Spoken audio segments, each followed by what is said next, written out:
Muy buenas, en este video vamos a estudiar las colisiones en una dimensión. Para eso vamos a utilizar la ley de la conservación de la cantidad de movimiento para describir lo que ocurre cuando colisionan dos objetos. Se supone que en una colisión las fuerzas debidas a la colisión son mucho más grandes o mayores que las fuerzas externas que están actuando, por ejemplo la fuerza de fricción, por lo que utilizaremos este modelo simplificado para decir que una aproximación que en toda colisión el momento lineal siempre se va a conservar, dado que las fuerzas internas son mucho mayor y las fuerzas internas no contribuyen a la conservación del momento lineal. Por lo tanto, en toda colisión, en todo choque, el momento lineal se va a conservar. El objetivo primordial en los problemas de colisiones consiste en relacionar las condiciones iniciales del sistema antes del choque y después del choque. Estudiaremos tres tipos de colisiones, teniendo en cuenta si se conserva o no la energía. Estudiaremos tres tipos de colisiones, teniendo en cuenta que si se conserva o no la energía. Una colisión elástica se define como aquella en que la energía cinética del sistema se conserva y también la cantidad de movimiento. Realmente las colisiones reales en el mundo macroscópico, tales como cuando se producen choques entre bolas de billar, son solamente aproximaciones de colisiones elásticas, ya que parte de la energía cinética se transforma y una cierta energía abandona el sistema en forma de otro tipo de energía mecánica, como pueden ser ondas debido a la colisión y el choque.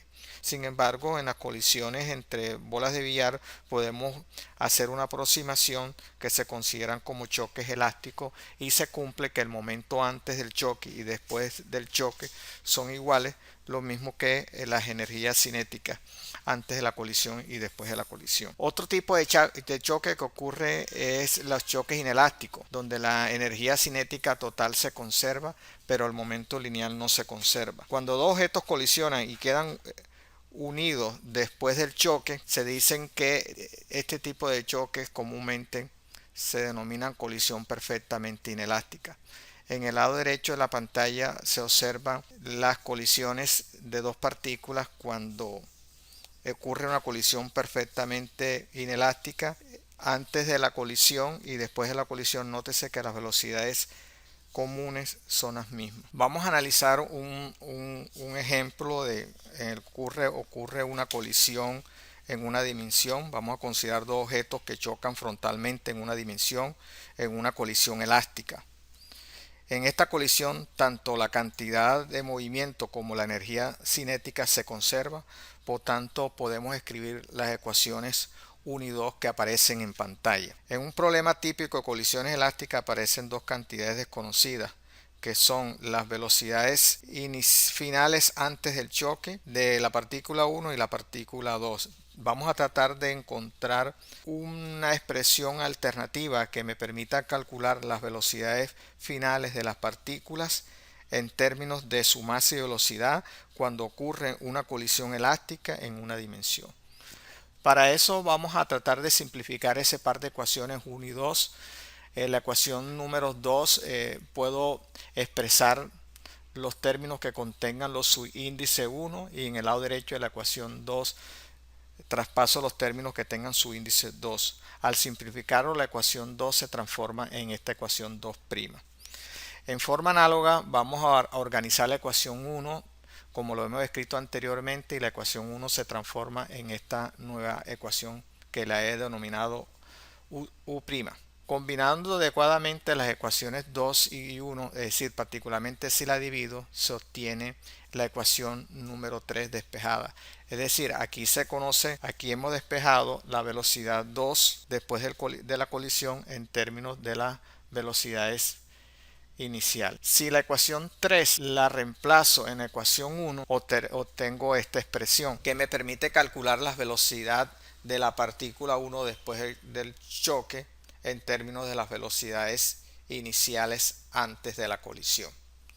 De igual manera, si en esta expresión despejamos b sub 1f y lo reemplazamos en la ecuación número 1, vamos a tener como resultado esta expresión, la ecuación número 4, que al sustituirla en la ecuación 1, que está dado por esta expresión, y al simplificar adecuadamente, vamos a tener esta ecuación, que me permite calcular la velocidad de la partícula 2 después de la colisión en términos de velocidades iniciales. Recuerde que este par de ecuaciones que hemos deducido solamente son válidas cuando la colisión es elástica y en una dimensión. Aquí están resumidas las dos expresiones que solamente se pueden usar, repito, cuando la colisión es elástica. Para una colisión elástica se conserva el momento lineal y la energía cinética y están dadas por esas dos ecuaciones que aparecen en pantalla. También al simplificar apropiadamente las ecuaciones 1 y 2 llegamos como resultado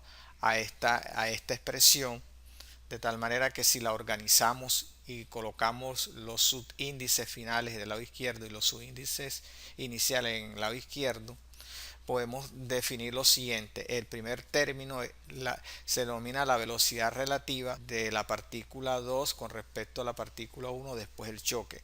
Y esta diferencia vamos a denotarla como la velocidad relativa antes del choque. De tal manera que la expresión resaltada en gris podemos decir que esa expresión representa la velocidad relativa del cuerpo 2 con respecto al cuerpo 1. Definamos el coeficiente de restitución como ese cociente entre la velocidad relativa después del choque dividida entre la velocidad relativa antes del choque.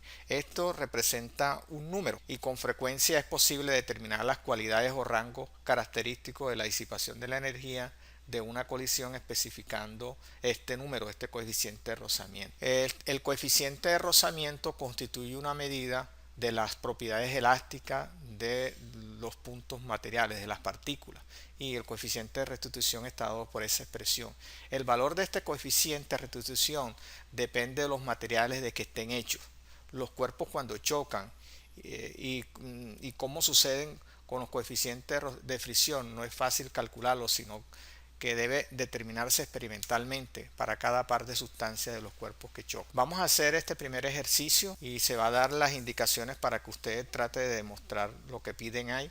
El ejercicio habla de lo siguiente: usar el principio de conservación del momento lineal para un sistema formado por dos partículas y la definición del coeficiente de restitución para encontrar una relación entre las velocidades finales de las partículas en términos de sus velocidades iniciales y sus masas. Es decir, en otras palabras, usted va a tratar de demostrar este par de ecuaciones. Sugerencia para poderlo resolver: usted va a utilizar las ecuaciones 1 y 2 que han sido deducidas anteriormente, y a partir de la combinación 1 y 2 y utilizar un proceso algebraico muy riguroso, usted debe llegar a las ecuaciones que están resaltadas ahí. En conclusión, en los casos reales el coeficiente de restitución se encuentra simplemente comprendido entre dos valores comprendidos entre 0 y 1. Recuerde que la tarea que usted demostró es ese par de ecuaciones, y nótese que cuando el coeficiente de rozamiento, el coeficiente de restitución, es igual a 0, te dice que la colisión es perfectamente inelástica. Pero cuando el valor de E es igual a 1, la colisión es elástica, y ellas coinciden con las ecuaciones que hemos deducido anteriormente. Como casos particulares, considere cuando E vale 1 y que las masas son iguales, y mire cómo están relacionadas las velocidades finales de